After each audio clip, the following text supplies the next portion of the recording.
3. Bir tuğla şam çırağı büründü. Bir anadan bir eleden dönüldü. Aksın döndü bizge bergen adeni.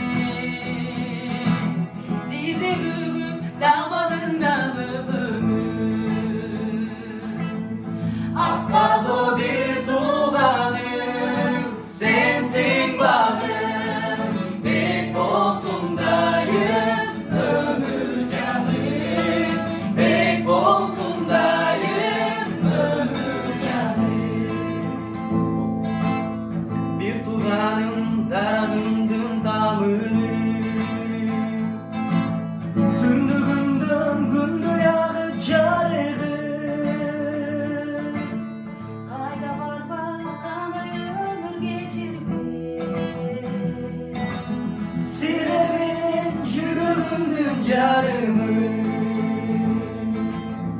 Asla